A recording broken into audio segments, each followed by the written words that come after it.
What happens when you drop the most polarizing star in basketball into Madison Square Garden, sit her next to NBA legends, turn on the cameras, and hand her a microphone? You don't just get a TV segment. You get a moment that exposes everything that's been quietly brewing beneath the surface of women's basketball for the last 2 years. Because this wasn't supposed to be her night. This was supposed to be about the NBA, about legacy franchises, about Sunday night television and big market energy. But the second Caitlin Clark walked onto that NBC set, the balance shifted. Not loudly, not dramatically, subtly. The kind of shift you don't notice until it's already happened. And that's what made it dangerous. While league veterans back home were locked in bitter negotiations, making threats, drawing lines in the sand, and flirting with the idea of shutting everything down, Caitlin Clark was doing the exact opposite. She was expanding the game without asking permission. No speeches, no demands, no ultimatums, just presence. And that presence did something the WNBA has spent decades trying to manufacture.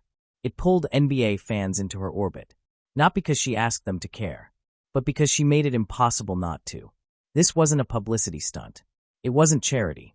And it definitely wasn't NBC helping the WNBA. It was a live experiment. And by the end of the night, one uncomfortable truth became impossible to ignore. While some players are fighting the system, Caitlin Clark is quietly becoming bigger than it. And the people who've spent years controlling the narrative, they felt it slipping. But to understand why this moment mattered so much, you have to understand where it happened. Because Madison Square Garden doesn't just host games. It tests people. And most don't pass. Madison Square Garden has a way of stripping people down to who they really are. It doesn't care about hype. It doesn't care about resumes. And it definitely doesn't care about social media followers.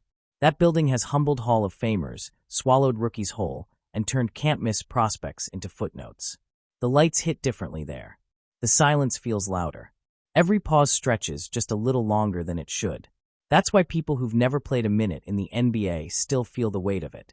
And Caitlin Clark walked straight into that pressure with a smile. Not a nervous one. Not a rehearsed one. The kind of smile you see from someone who knows exactly where they are, and knows they belong. This wasn't Iowa. This wasn't a friendly crowd. This wasn't even a WNBA arena filled with fans already invested in her story. This was the center of the basketball universe, surrounded by people who've seen everything, sitting across from legends who made their names in moments far bigger than most players ever touch. And she didn't shrink. That alone should have raised eyebrows. Because this was live television, not a highlight reel, not a scripted interview. No second takes, no edits, no safety net. One awkward answer, one nervous stumble, one moment where the words don't come fast enough, and the internet doesn't forgive you. Especially not when expectations are this high. She knew that. Everyone did. That's why the tension was there from the first second. You could feel it even before she spoke. The kind of tension that usually swallows guests whole, especially young ones. But instead of playing it safe, Caitlin Clark leaned in. She spoke like someone who wasn't visiting the NBA world, but studying it. She didn't sound starstruck. She didn't over-explain herself. She didn't soften her takes to seem polite. She talked basketball the way people talk when they've spent their entire lives inside the game. And the room felt it. You could see it in the reactions. Subtle shifts. Analysts leaning forward instead of back. Little nods that don't come out of courtesy, but recognition. That's when the dynamic changed. Because NBC didn't bring her there to clap politely and smile for the camera. They brought her there to see if she could carry the moment. And almost immediately, it became clear she wasn't just surviving it. She was controlling it. That's the part people miss when they only watch the clips. It wasn't the jokes. It wasn't the logo shots. It wasn't even the confidence. It was the comfort. Caitlin Clark looked comfortable in a place designed to make people uncomfortable. And that comfort didn't come from arrogance. It came from preparation. You don't sound that relaxed breaking down NBA concepts unless you've already done the work. You don't move through conversations with Hall of Famers like that unless you're used to being challenged at the highest level. And you don't command attention in that room unless people feel, instinctively, that you're adding something, not borrowing relevance from it. That's why the cameras kept finding her. Not because NBC forced it. Because energy always pulls focus. And here's the uncomfortable truth that started to settle in as the night went on. If Caitlin Clark can walk into Madison Square Garden, sit at the NBA table, and immediately sound like she belongs. Then the ceiling everyone's been arguing about might not exist anymore. Which raises a question nobody in power wants to answer. If she can do this without asking for anything in return, what happens when she decides to ask for more? And even more dangerous, what happens to the people who built their identity on being the gatekeepers? Because this night wasn't about proving Caitlin Clark was good enough. It was about revealing how small the walls really are. And the moment that made that obvious didn't come from a highlight. It came from a single exchange that turned slightly awkward and went viral for all the wrong reasons. And that's where everything really started to unravel. Here's the part that made people uncomfortable without them fully realizing why. NBC didn't treat Caitlin Clark like a guest. They treated her like gravity. From the outside, it looked subtle. Just a few camera cuts, a few callbacks, a few jokes that kept circling back to her name. But that's how you know it wasn't scripted. Because when producers force a moment, it feels stiff. This didn't. It felt natural. And that's exactly what made it dangerous. The broadcast didn't slow down for her. It didn't over-explain who she was. There was no long resume read, no dramatic, welcome to the stage build-up. They assumed the audience already knew. Or at least, they assumed the audience would figure it out quickly. That assumption says everything. In television, assumptions are risks. And networks don't take risks unless they're confident in the return. NBC clearly was. Because instead of plugging Caitlin Clark into prepackaged talking points, they let her breathe. They let conversations drift toward her. They let moments develop organically. And every time they did, the energy picked up. That's when it became obvious this wasn't about exposing NBA fans to the WNBA. This was about leveraging a star who already transcended that line. You could feel the broadcast subtly recalibrating in real time. When she spoke, people listened. When she joked, it landed. When she analyzed a play, the room didn't move on too quickly. They stayed there. That doesn't happen out of politeness. That happens when someone brings value. And this is where the contrast gets uncomfortable. Because while Caitlin Clark was sitting there expanding the audience in real time, there were voices elsewhere in women's basketball insisting that attention like this was overrated. That new fans didn't get it. That growth needed to happen on their terms. NBC clearly didn't agree. Networks don't care about internal politics. They care about engagement. They care about retention. They care about moments that make people stop scrolling and lean closer to the screen. And Caitlin Clark kept creating those moments without trying. The producers didn't have to frame her as the future. The audience did that themselves. You could tell by how often the conversation found its way back to her presence, even when it didn't need to. That's the kind of thing you can't fake. And then came the turning point. Not a dunk. Not a logo 3. Not a rehearsed soundbite. An awkward moment. The kind of moment live television hates, unless it reveals something real. A comment that lingered just a second too long. A reaction that wasn't fully smoothed over. The kind of exchange that makes people at home sit up and think, wait, did that just happen? And suddenly the clip was everywhere. Not because it embarrassed her, but because it exposed how central she already was to the conversation. The moment didn't go viral because Caitlin Clark said something outrageous. It went viral because everyone realized she didn't need to. The broadcast had already tilted in her direction. And that's when the bigger picture started coming into focus. This wasn't a crossover cameo. This was a test run. NBC wasn't asking, can Caitlin Clark hang on NBA TV? They were asking something far more important. What happens to our numbers when she's here? And judging by how quickly the night became about her presence, not just her performance, the answer scared a lot of people who thought they controlled the narrative. Because once a network realizes a player can bring both WNBA fans and NBA fans into the same space, that player stops being just an athlete. They become leverage. And leverage changes everything. Especially when, later that same night, Caitlin Clark casually shifted the conversation into territory most people didn't expect her to dominate. Not hype, not slogans, but pure basketball intelligence. And the name she brought up next is what made the room go quiet. And that's where things stopped being polite and started being revealing. Live television has a smell. Anyone who's been around it knows exactly what it is. It's that split second where a moment hangs in the air just a little too long. Not long enough to derail the show, but long enough that everyone in the room feels it at the same time. That's the moment that tells you something real just happened. And Caitlin Clark walked straight into one of those moments without flinching. It didn't come with dramatic music. It didn't come with raised voices. It wasn't even confrontational. That's why it worked. Because the exchange wasn't scripted and it wasn't mean-spirited.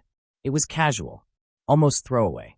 The kind of comment people make when they think they're still operating inside the old hierarchy. Except the hierarchy had already shifted. You could see it in the micro-reactions. A quick pause. A glance. The kind of body language that says, "Oh, that didn't land the way we thought it would." And Caitlin didn't rush to smooth it over. She didn't overcorrect. She didn't laugh it off nervously. She didn't shrink.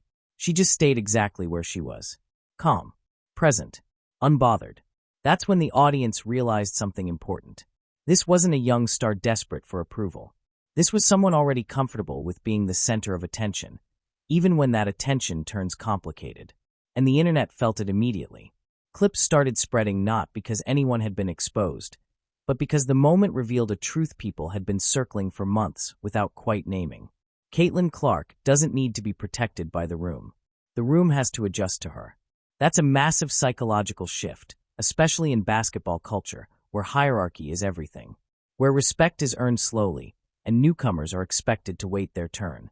She skipped the waiting, not because she demanded it, because the environment forced the adjustment. And here's why that matters beyond one viral clip. When a player becomes the gravitational center of a conversation without trying, it disrupts every existing power structure. Analysts, veterans, executives, all of them are suddenly reacting instead of directing. That's uncomfortable. And discomfort breeds resistance. This is where the split becomes clear. On one side, you have a player who understands how moments work, how attention works, how to let a situation breathe without trying to control it. On the other side, you have people who've spent years fighting for attention and now don't know how to share it. That awkward moment on NBC wasn't a mistake. It was a signal that Caitlin Clark is operating on a different wavelength than the debates happening behind closed doors in the league. While others are trying to claim relevance, she's simply occupying it. And the most telling part? She didn't follow it up with bravado. She followed it up with substance. Because right after that moment, right when the room could have drifted back into safe territory, Caitlin Clark took the conversation somewhere unexpected. She started talking about the NBA like a student of the game, not a guest. Not in cliches, not in praise-only language, but in details. And when she dropped the name of the player she studies the most, the tone shifted again. Because suddenly, the comparison wasn't being made for her. She was making it herself. And the name she chose said more about her mindset than any highlight ever could. That's when the conversation stopped being about her presence and started being about her ceiling. There are names you can drop on television that sound impressive but safe. Then there are names that instantly change the temperature of the room. When Caitlin Clark said Luka, it wasn't casual, and it definitely wasn't accidental. Because Luka Doncic isn't a feel-good comparison. He's not a marketing-friendly reference. He's not someone you mention unless you're ready to explain yourself. Luka represents control, tempo, manipulation. A player who bends defenses not with speed or vertical explosion, but with patience and calculation. Someone who doesn't react to pressure, he creates it. And Caitlin Clark didn't just mention him. She explained him. That's the difference people felt immediately. She didn't talk about Luka like a fan watching highlights on social media. She talked about him like someone who studies his footwork, his pacing, the way he uses defenders' momentum against them, the way he keeps players on his hip, the way he slows the game down until it belongs to him. Those aren't surface-level observations. That's film room language. You could see it on the faces around her. This wasn't expected.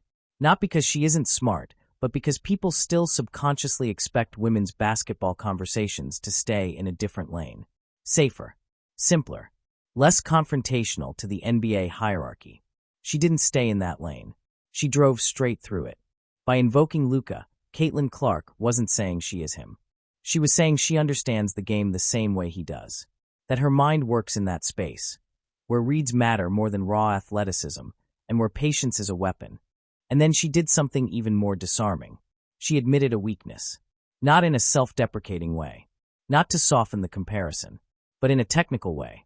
She talked about learning how to absorb contact instead of escaping it. About taking the space defenders give her instead of running from it. That's not something someone says unless they're already thinking 3 steps ahead. That kind of honesty is rare on live TV, especially from a star whose brand is still exploding. Most people protect the image. They avoid talking about flaws. They keep it vague. She didn't. She broke down how she wants to evolve. And that's when the dynamic fully flipped. Because now, the analysts weren't guiding the conversation. They were responding to it. That's when you saw the subtle nods. The yeah moments. The recognition that this wasn't just a good interview. It was a legitimate basketball discussion happening at the highest level. This is where Caitlin Clark crossed an invisible line. She stopped being a guest analyst and became a peer. Not officially, not on paper, but culturally. And culture moves faster than contracts. That's why this moment mattered more than any Logo 3 or playful banter earlier in the night. Because it showed something that can't be taught quickly and can't be manufactured by PR teams. Basketball fluency. The kind that earns respect even from people who didn't plan on giving it. And here's where the timing becomes impossible to ignore. While Caitlin Clark was on national television breaking down Luka Doncic's game with NBA legends nodding along, the WNBA off the court was heading in the opposite direction. Instead of building momentum, it was bracing for conflict. Instead of expanding the audience, it was threatening to freeze the product. And the contrast couldn't have been sharper. On one screen, you had a player proving women's basketball belongs in the biggest basketball conversation on the planet. On the other, you had power struggles that risked shutting the lights off entirely. That's why fans didn't just enjoy this moment. They latched onto it. Because deep down, people understand something instinctively. You don't grow a league by fighting the spotlight. You grow it by learning how to stand in it. And Caitlin Clark looked like she'd been preparing for that spotlight her entire life. Which begs the question no one wanted to ask out loud that night. If she's already operating at this level, mentally, culturally, and commercially, what happens when the business side of the league refuses to keep up? Because that's where the real tension lives. And once you see it, you can't unsee it. And that tension exploded into the open the very same weekend. Not on television, but behind closed doors, where decisions were being made that could derail everything Caitlin Clark was building in real time. And that's where the story turns from impressive to dangerous. Here's where the story stops being inspirational and starts getting uncomfortable. Because while Caitlin Clark was expanding the game in real time on national television, the league she plays in was quietly preparing to slam on the brakes. Not metaphorically. Literally. Behind closed doors, conversations weren't about growth or momentum. They were about leverage, deadlines, pressure tactics, lines in the sand that, once drawn, are hard to erase without someone losing face. And fans didn't miss the timing. That's what made it sting. This wasn't happening during an off-season lull.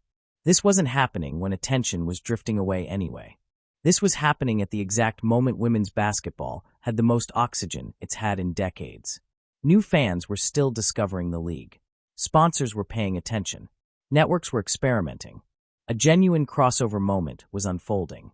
And instead of protecting that momentum, the message coming out felt combative. Threatening, even. The possibility of games being delayed. Talk of drastic measures.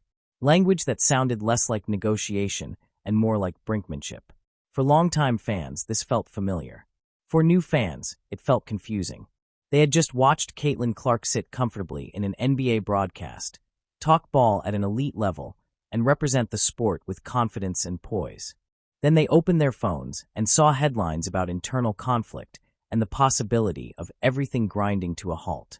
That disconnect matters. Because casual fans don't care about the technicalities of labor negotiations.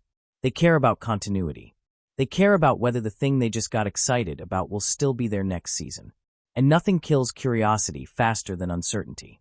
This is where the contrast between Caitlin Clark's approach and the broader league strategy becomes impossible to ignore. She's not dismissing the need for fair deals. She's not saying players shouldn't fight for better conditions. But she's communicating something very different. Her tone is forward-looking, optimistic, focused on getting everyone to the table and keeping the game moving. No ultimatums. No scorched earth messaging. That tone resonates, especially with people new to the sport. Because it sounds like someone who understands something crucial. You don't grow leverage by shrinking the stage. You grow leverage by making the stage too valuable to walk away from. And Caitlin Clark was doing exactly that on NBC. She was making the product feel relevant, connected, worth investing in emotionally. Which is why the backlash online didn't come from nowhere. Fans weren't just picking sides. They were reacting to a feeling that the league was finally being handed something rare and might fumble it out of pride or miscalculation. That feeling grows when people start asking uncomfortable questions, like why the most visible, most marketable player in the sport seems focused on expansion and unity, while others appear ready to risk everything to prove a point. Or why the player bringing in new fans is speaking carefully about compromise, while louder voices dominate the conversation with harder lines. This isn't about right versus wrong. It's about perception. And perception is everything when a league is still fighting for space. Caitlin Clark understands that instinctively. You can hear it in the way she talks, the way she frames challenges, the way she avoids turning disagreements into spectacles. Because she's not just playing the game. She's protecting the ecosystem around it. And that's what makes the situation so volatile. When one person is building bridges at full speed and others are threatening to shut down the road, eventually those paths collide. The NBC moment didn't just highlight Caitlin Clark's star power. It highlighted the risk of losing momentum at the worst possible moment. And once fans start connecting those dots, the conversation changes. It stops being about contracts and percentages and starts being about leadership, about who actually understands how fragile growth can be. And that leads directly to the next layer of the controversy, one that fans didn't invent but refuse to ignore.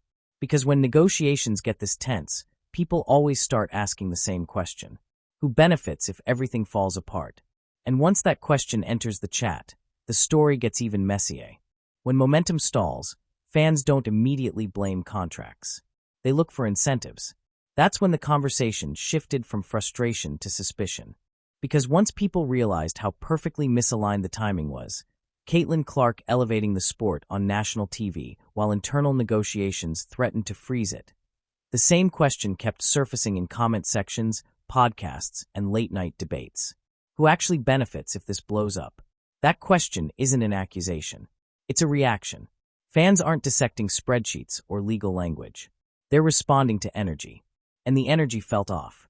The more details leaked out about the standoff, the more people started noticing something that hadn't mattered much before: overlapping interests, side projects, alternative leagues, business ventures that suddenly complicated the picture. And to be clear, nobody needed a conspiracy. The optics alone were enough. When influential voices inside a league are also building something outside of it, fans naturally wonder where the loyalty lies when things get tense. Not because anyone is evil, but because incentives shape behavior, whether people admit it or not. That's why the denials didn't calm the conversation. They just fueled it. Because fans weren't asking, is this illegal?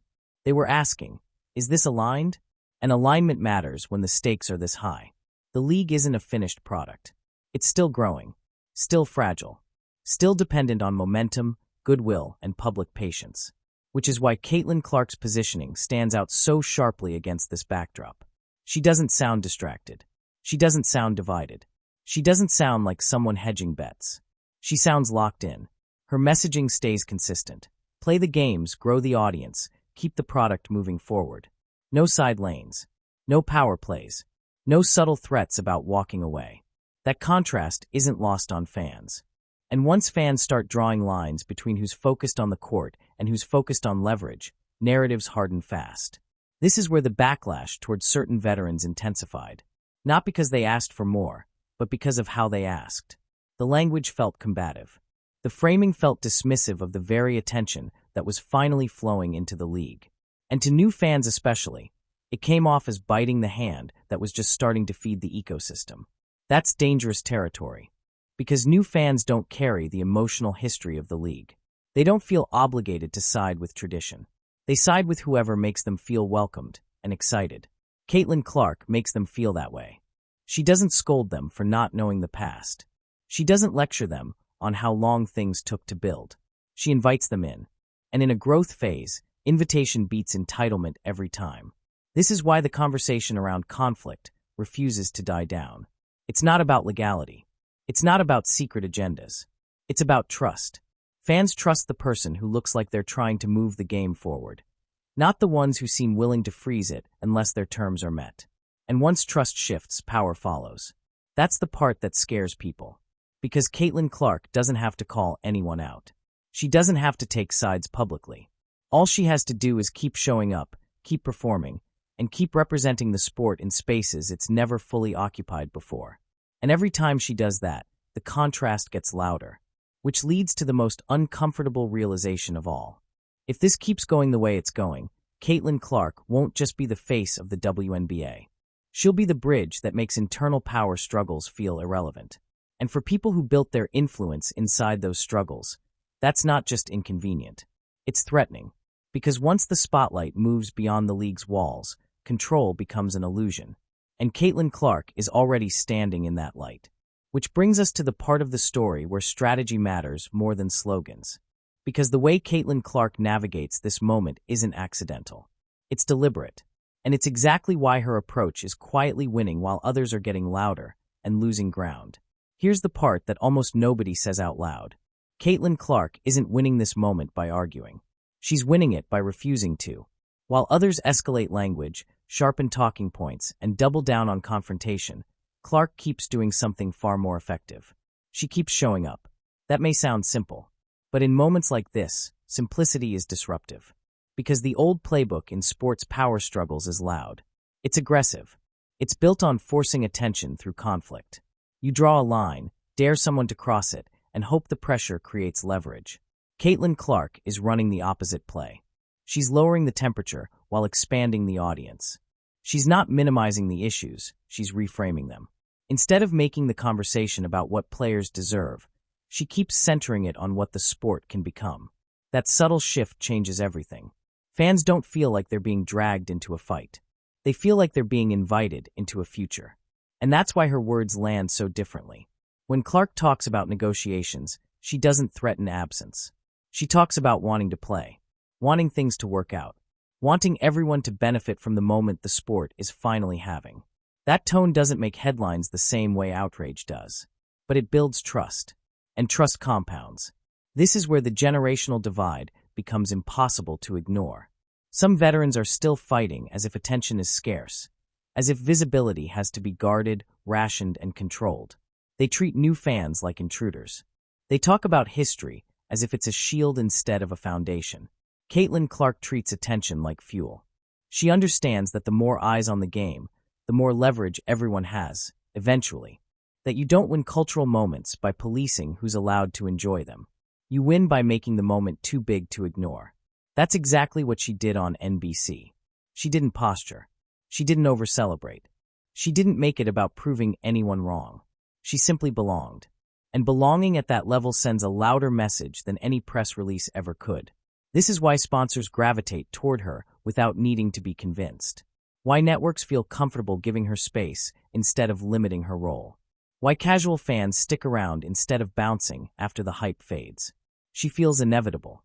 Not because she says she is, but because everything around her starts aligning as if she is. And that's what makes this moment so dangerous for the old guard. You can argue with words. You can counter demands. You can stall negotiations. But you can't argue with relevance. You can't stop people from watching. You can't unring the bell once new fans realize they like what they're seeing. Caitlin Clark doesn't need institutional power right now. She's building something stronger. Cultural power. The kind that doesn't show up in meetings, but shows up in ratings. In ticket sales. In social engagement. In the way conversations drift toward her even when she's not the headline. That's why this strategy works. She's not attacking the system. She's outgrowing it. And systems don't collapse when they're attacked. They collapse when they're bypassed. Which brings us to what NBC quietly signaled next, something most people overlooked because they were too focused on the viral moments. This wasn't a one-night experiment. It was a preview. And the date they chose for her return tells you exactly where this is headed. Because when a network puts a second date on the calendar, it's not curiosity anymore. It's commitment. And that's where the stakes jump again. One detail slid under the radar for a lot of people. It wasn't flashy. It wasn't viral. And it definitely didn't trend the way a logo shot or soundbite does. But it might have been the most important part of the entire night. The date. NBC didn't treat Caitlin Clark's appearance like a novelty. They didn't wrap it up with vague praise and move on. They didn't say, "That was fun, Let's see what happens. They put a return date on it. That single decision reframed everything. Because networks don't schedule return appearances casually. They don't lock in future dates unless something worked, not just creatively, but numerically. Ratings, engagement, viewer retention, social response. Those metrics decide what stays and what disappears. And Caitlin Clark passed that test immediately. A second appearance means NBC wasn't just impressed. They were investing, which signals something bigger than one segment. It suggests a future where Caitlin Clark isn't an occasional crossover guest, but a recurring presence. A familiar face in NBA spaces. A bridge that slowly becomes normalized instead of celebrated. That's how real change happens. Not through declarations. Through repetition. Once audiences get used to seeing her in that environment, the novelty fades, and what's left is legitimacy. That's the part people underestimate. Legitimacy doesn't arrive with applause. It arrives when nobody questions why you're there anymore. And that's exactly what this return date sets up. By the time she comes back, the conversation won't be, "Is this weird?" It'll be, "Of course she's here." That's a dangerous shift for anyone invested in keeping the lanes separate. Because once the wall between NBA and WNBA coverage starts to feel imaginary, the entire hierarchy changes. Exposure changes. Expectations change. So does bargaining power, but not in the way people think. The player who can move between worlds without friction becomes invaluable. Not just to networks, to sponsors, to advertisers, to the league itself. And here's the part that makes this even more volatile. This normalization is happening while internal battles are still unresolved. Which means Caitlin Clark is building external leverage while others are fighting over internal leverage. Those two things don't collide evenly. External leverage compounds. Internal leverage erodes if the product pauses. Fans notice that instinctively. They see one path leading outward, toward more eyeballs, more opportunity, more relevance. And another path turning inward, toward disputes, ultimatums, and uncertainty.